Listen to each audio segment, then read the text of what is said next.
3, or sometimes depending on what the night has thrown to us, we are awake all night. We look at what are the major threats we are facing as a country, and we start working on them. And we have a threat profile where you look at, Al-Shabaab is now giving us problems, blah, blah, they're targeting this, they're doing this, and so on. Then you go all the way and a decision based on whims or ordinary things. And we collect information on a regular basis all the time. And we are driven by data. We are intelligence-led in the decisions we make. There's something in the security sector we call a threat profile. Threat profile is when we wake up in the morning, and most of these gentlemen who are standing before you here, we start interactions from as early as sometimes 4 a.m. in the morning, or 3, or sometimes depending on what the night has thrown to us, we are awake all night. We look at what are the major threats we are facing as a country, and we start working on them.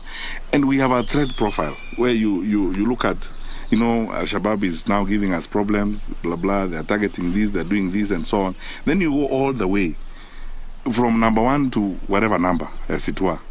Your deployment and your focus, or if you're going to follow somebody, it is because you believe that in that threat profile they rank very high.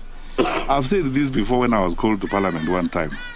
Some of those individuals who are saying that the police are after them or they are threatening them, in the threat profile between number 1 and 500, they are not there.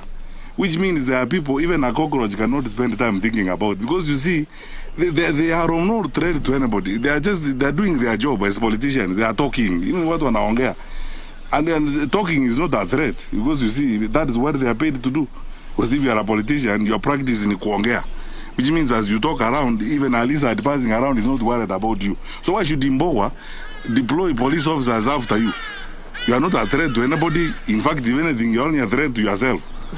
You're not a threat to anyone.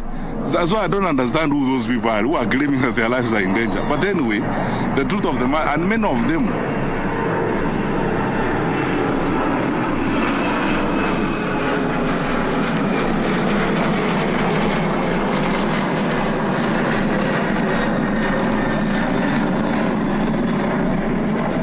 sorry about that. I hope we'll finish before another plane.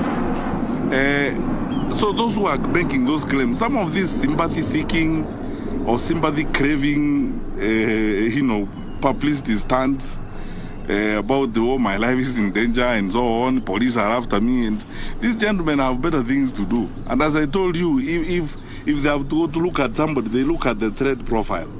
Where do you feature? If between number 1 and 600, you don't feature, why would a senior police officer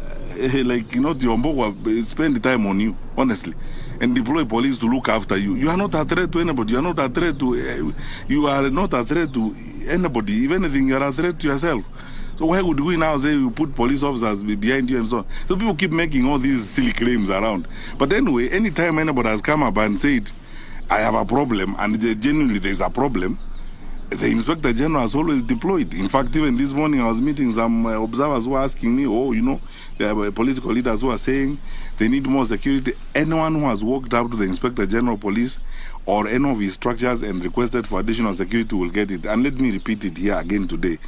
Wherever you are, Mr. So-and-so, Madam So-and-so, wherever you are, if you feel that you actually need more protection and more security, please walk straight to the police station next to you, talk to the OCS there and report the matter, or look for your sub-county police commander or your county commander, whoever you will meet. We will give you security that you need. It is your right. We will not be doing you a favor. It is your right, and it's our duty to make sure that you are safe. But these other claims that people are making, as I told you, when you look at the threat profile and you discover the person who's claiming that, his life is in danger and we have deployed police vehicles to follow him around, you discover it's somebody who, as I've told you, even a cockroach will not bother to think about for a second time. Hapa naitwa Boni kutoka Ruto TV. Ningependa kujua shughuli ya upelelezi ya wale majamaa walishikwa kule Eldoret, kama unasambaza vikaratasi vya uoga imefikia wapi? Alafu nyingine sema kwamba serikali ifanye mambo kwa giza. Lakini kwangu hivi ni kuna giza pale. Kuna wale majamaa wa Venezuela walishikwa, alafu idea ongea na waandishi wa habari akasema kwamba shughuli imesuluhishwa na mambo yamekuwa sawa sawa. So sijui ili suluhisho vipi? Napenda kujua. Alafu la mwisho kuna DPP nyumba yake imevuja vya asubuhi, na inasemekana kwamba ni kwa sababu alikuwa ametoa alikuwa ameelekeza kwamba Junet na kina Joe wachunguzwe kwa ile